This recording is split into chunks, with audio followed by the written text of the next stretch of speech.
Mimi nikiwa mama juzi. Mwezi ni kanisa ya Katoliki na kuna nyota ndogo sehemu hii hapa kanda hii mwezi, nyota ambayo iko very dim, inamaanisha ni popa aliyekufa.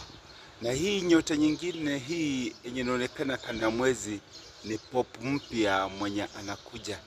So leo ukiangalia asubuhi ukiona hiyo ndio utabiri niko nayo kama mama juzi ya nyota ziko mbili karibu na mwezi. So nimekuambia mwezi ni kanisa ya Katoliki, alafu hiyo nyota yenye inayong'aa ni ya mfalme pop mwenye anakuja, alafu na kuna nyota ingine ndogo sehemu hii ambayo inaonyesha kuwa ni dim. Nafikiri ni pop mwenye ameondoka.